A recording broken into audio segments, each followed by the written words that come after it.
welcome to In the Kitchen. Today we are at Benton House Senior Living Center here in Douglasville with Chef David. Chef David, thank you for having us join you in your kitchen today. Well, I'm happy to have you guys. I'm be making some chicken dumplings for you today. All righty. Well, I tell you what, before we get started, let's kind of tell the people a little bit about you. Okay. Yeah, another tie-in to the community here. Just heard that you graduated from West Georgia Technical College. Yes, ma'am. I went to West Georgia Technical College when I was a junior in high school. I spent my senior year of high school as an intern with the college teaching and filling duties for the chef, learning management skills. And I moved on to Benton House in Noonan. I worked there for several years before I moved up here to work with these lovely people at Benton House Douglasville. All right, and we've got a great audience of the residents here today. Good to have y'all. Can y'all give us a nice warm welcome? Okay, so it's a little chilly outside still. Mm-hmm. And this You've got a perfect great meal. dish for This today. Is perfect meal for a chilly day. It's chicken and dumplings, relatively simple. Main ingredients is a chicken stock, cream of mushroom soup, chicken breast. I got some peas and carrots already cooked up in here. For the dumplings, we're going to use biscuit dough, and then I've got a little bit of seasoning extra just to make it spicy. Well, not spicy, but flavorful. Sounds very good. First thing we're going to do is we're going to add our chicken stock. I got about 2 quarts here, and I measure to eye just because I've been doing it for a while, but usually what I would do is for every can of mushroom soup that you use, fill that up with chicken stock. So you want about equal parts chicken stock and cream of mushroom. And that's what we've got right here. And we're just going to get that boiling for a little bit. I cooked the chicken ahead of time just to save us a little bit. Save us time here on set. Give me an idea though on cooking that chicken. All I did was I tossed it in a little oil and celery salt and onion powder and garlic powder just to give it a base flavor. All right. Thank you very much. And we just mix up the chicken stock and cream mushroom. Nice whisk there. There we go. All We'll put this over here on the stove. Get that going. Put it on high heat just to get it up to a nice little bit of a boil. All right. So you said the chicken you took about 20 minutes or so? About 20 minutes in the oven, depending on your oven. It all varies. Next thing we're going to do is chop up the biscuits. And with the chicken, I always use all white meat chicken breast just because it's healthier for you, it's lean for you, it's good for you. We like healthy. Exactly. So that's good. And along with the health factor here, we got the peas and carrots, and everybody knows carrots are great for your eyes. Peas are really good for your vascular system. Throw that right there. All right. Don't want to be in your way here. Oh, no, you're perfectly fine. Take some gloves out. We got to be sanitary while we're doing all this. All right. And is this a dish that you fixed for the residents here? Oh, yes, yeah. I got a couple of them that love my chicken dumps. A couple of them not too big a fan of the raw dough, but that's to each his own on that. And now with the dough, we just took some Pillsbury biscuits. Okay. The pre-made, make life easier on yourself, and I just cut them up into like 6 to make nice little dumplings. Because they're going to fluff up when they hit that broth over there, aren't they? Once they get in that broth later, they're going to puff up pretty big. All right. Anybody make chicken and dumplings? Yeah? Y'all enjoy cooking? Ah, you had some sour cream in yours. All right. That's a good meal right there. Very good. I made the dumplings from scratch. And dumplings from scratch. My Dumplings goodness. from scratch is always preferred, but on time restraints, it's always great to it's always great to cheat a little. This looks like a dish too that maybe not too difficult to come home from evening work and put it together. You can have most of this set up the night before if you wanted to. Okay. If you head to work and get your chicken breast cooked ahead of time, or if you used leftover chicken breast. If you had a roasted chicken that you got from Kroger or that you roasted at home and you had extra pieces, you clean it off the bone and chop it up real good and you can make chicken dumplings from that. This is one of those meals that you can pretty much just take what you have in your fridge and use. All right, and I smell that peas and carrots are chicken broth over there. Peas and carrots are something we all have in the kitchen. I mean, whenever you're doing veggies at your house, you know you've got extra veggies. If you don't want to use peas and carrots, use a little green beans, making more of a chicken pot pie almost. All right. And that adds a lot of color to the dish too. Exactly. As well, color is a big thing. If it looks appealing to the eyes and smells appealing to the nose, it's going to taste good to the tongue. I promise you that. Nice chicken breasts there. Oh, yeah. All right, so we've got how much, remind me again on how much chicken broth and you want to do about equal parts cream of mushroom and chicken broth. So however many cans of chicken cream of mushroom you buy, use about that much chicken stock. And you can get the bouillon base, you can get the canned chicken base, or they have powders that you can use. All right. And I always try to look and find the low sodium. Low sodium's always good. Salt's one of those things that make it puff up. You hold water with it, and it's not a good thing. So how many chicken breasts are we working with today? Normally what I'll do is about a half a chicken breast per person. Okay. But this one, I wasn't sure how many people we'd have today, so I made a little extra. We might have some leftovers here. Oh, well, we like leftovers. There you go. Chicken and dumpling leftovers, that sounds like a delicious dish itself as well. Oh, yeah. Now this meal you can serve just by itself or with a nice side salad. Okay. And like we said earlier, perfect on a cold, rainy day, warm up by the fire, have a nice pot of chicken dumplings going. Mm-hmm. Sounds good. Anybody have any questions for us so far? Is it- Have you ever used the dumplings that you can buy at the store? I've never, she was asking if we ever use the dumplings that you can buy pre-made at the store. I've never personally, I prefer the biscuits. Just they fluff up better, they taste a little bit better. Pillsbury's a great company. I've always loved Pillsbury. I don't know about you guys, but, and then pre-made dumplings, I don't know, like we said earlier, it's better to roll the dough out from scratch and do it yourself, but cheating's fine. Yeah, we like the little shortcut that helps us out. Little shortcuts make it easier on your back at least, that's for sure. Yeah. Especially on time when you're a working mom still, that kind of thing. Agreed. Makes it easier to make the dish prepare easy. I guess the chicken breast you could also maybe put in a crock pot, cook throughout the day on the chicken broth, and then they're ready for you. You can put the chicken and the peas and the carrots and all that in a crock pot and let it go, and then when you get home, once it's nice and hot, add the dumplings and let them fluff up a bit and chow down. There you go. Okay. Now the cream of mushroom, I don't know that I've ever added cream of mushroom. What does that kind of do to the consistency It thickens it up a bit, and you'll get what we call nappe consistency. And nappe is a French term for coating the back of a spoon. What you'll do is you'll take a spoon and dip it in, and if you run your finger across the back of the spoon and it doesn't drip through that run, that's nappe consistency. And you'll look for that with a lot of your sauces, your Alfredo sauces, your chicken and dumplings, your tomato sauce. Most sauces, that's the consistency you want. So that's the way you measure it. Exactly, the nappe consistency. All right, very good. So another cooking term for you is mise en place. As you see, I've got everything set up right here, mise en place. I learned in culinary school, everything in its place. As you see, we got everything in its place. Oh, I like that for like around the house with the kids. I need everything mise en place, please. Mise en place. Everything mise en in place, right? There you go. All right. All right, so we got all of our nice chicken chunks in there. That's going to add a lot of flavor too. It's already seasoned up, so I like to pre-season my chicken so that way we don't have to add it to the pot as it's trying to boil. Okay. And that way all the seasoning that's in here will go into the flavor of this creamy mushroom. And other than your basic salt and pepper, what else did you season? Use black pepper. I don't use a whole lot of salt just because we were talking about the sodium. Sodium's not really good for you. Small dosages. If you're going to use salt, I'd prefer sea salt. It's healthier, or some nice Himalayan rock salt. And these are the peas and carrots. We're just going to go ahead and dump those in. Oh, yeah. Probably not all of them, but... Now, did you say you pre-cooked those as well? Yes, ma'am. And these, I just lightly steamed them. You don't have to pre-cook them if they're thawed out, but if they're frozen, I wouldn't suggest adding it because it's just going to take longer. Okay. It's like adding ice cubes to your soup. Sure. We'll give that another nice little whisk, and we're going to have to let this warm up a bit more before we add the dumplings. All right. So you add the peas and carrots in there to let it all kind of begin to Exactly. And the longer it cooks down, the longer the peas and the carrots break down, and you get the flavors and the nutrients that come from them. Back into the full dish then. Exactly. The technical definition of cooking is to change the molecular structure of food through the processes of heat. So that's what we're doing. We're changing the molecular structure of the food through the processes of heat. I think we're getting a culinary lesson here today. I used to teach a little, so this is kind of second nature to me. So you're feeling really comfortable here? Somewhat, yeah. Good. TV is a little unnerving, but... I don't mind the cameras, right? Well, I got all these lovely people here looking at me, so I couldn't go wrong, right? Nice smiling faces. Question? David, didn't you say that you used the dough already made up, like that cookie dough, or not cookie dough, but the dough?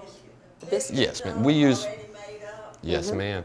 We use the pre-made dough. She was asking if I used the pre-made dough or if I rolled it out. We use the pre-made dough. You can get the Pillsbury frozen biscuits, or you can get the Pillsbury canned biscuits, or you can make them from scratch if you like. Either way works. A couple of different options then. There's a lot of different options with this dish. Yeah. So, like I said, it's healthy for you, it's easy for you, and it's a lot of options. Now, I know when I've made it before, I didn't add the peas and carrots, but I'm looking at that, and that's looking really nice, adding a lot of color. Looks almost to like it. a chicken noodle. Yeah, it does. Yeah. It does. So it's going to add a lot more flavor to it, too, I bet. Oh, yeah.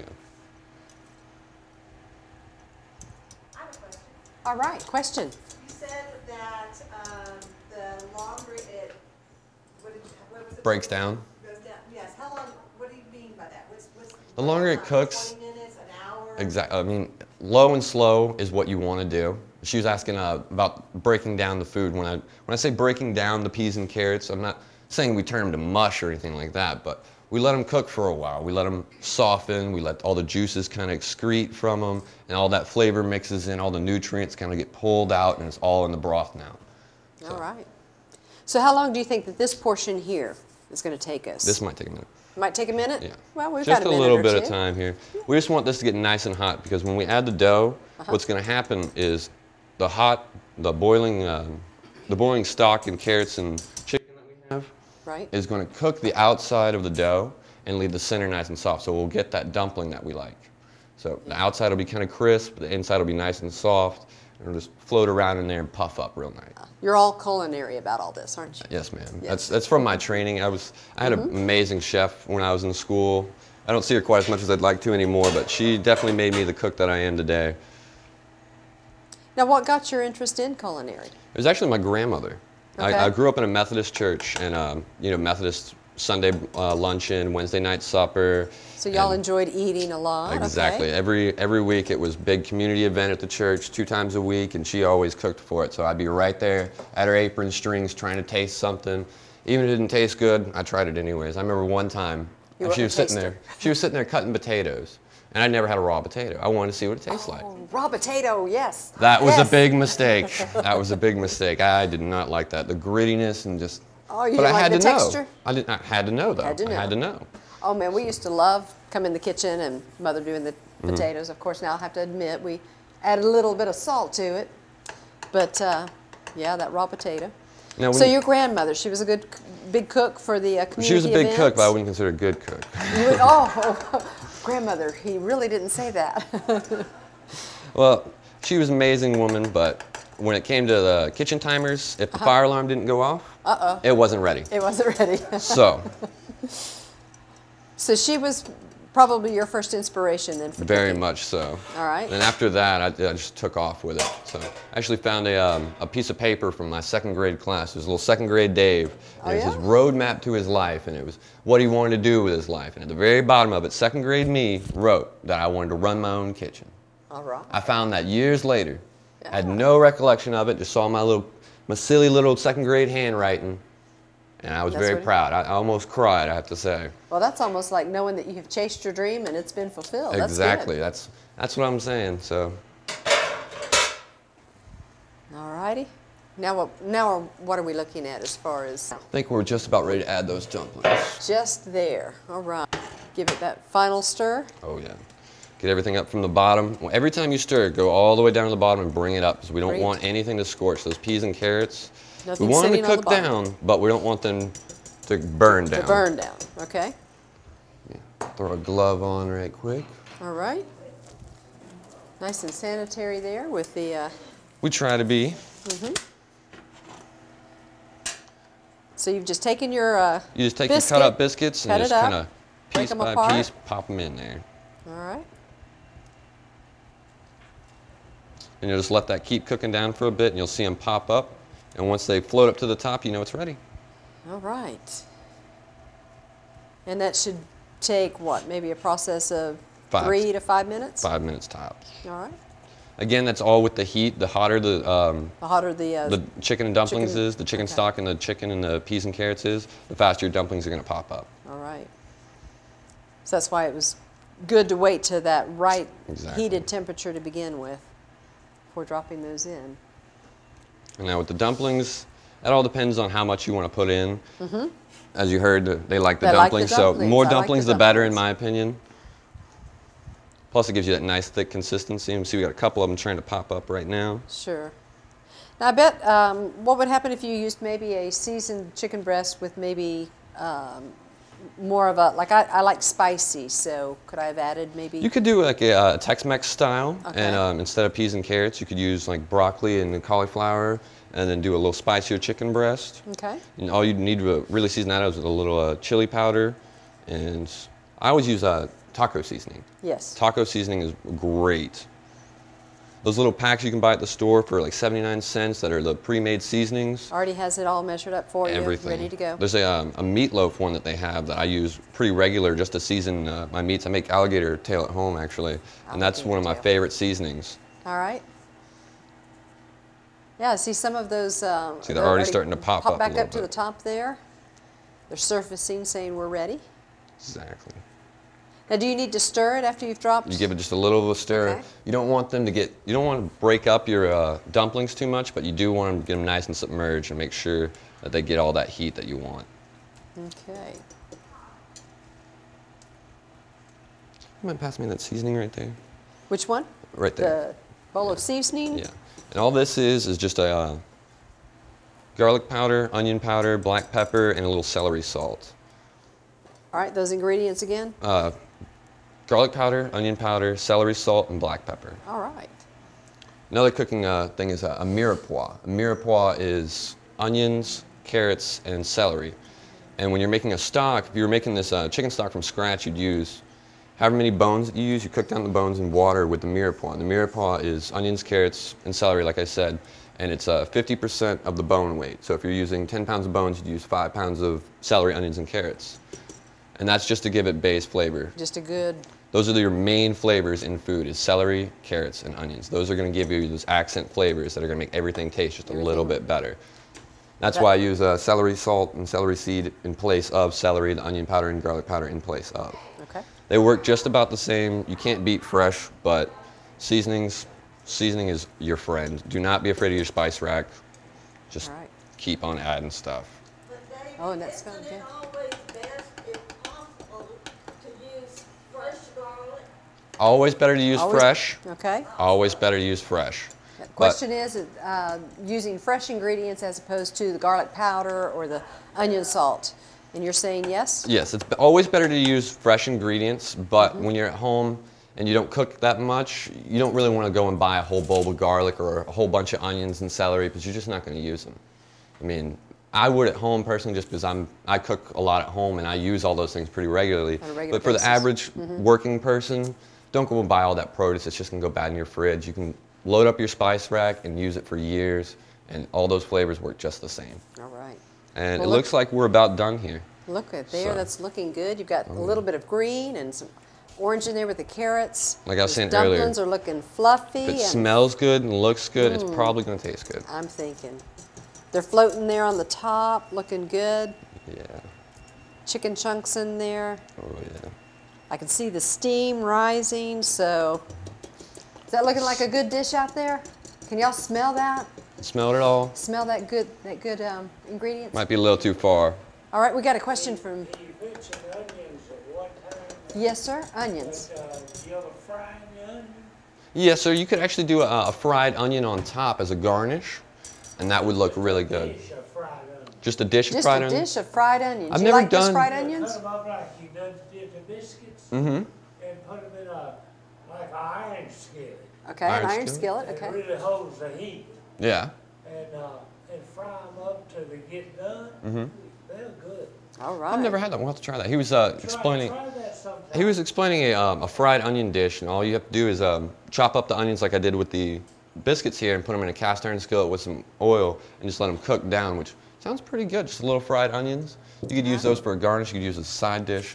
There's actually a recipe I had. It was you take your favorite beer and boil down onions in that beer and use it on a hot dog.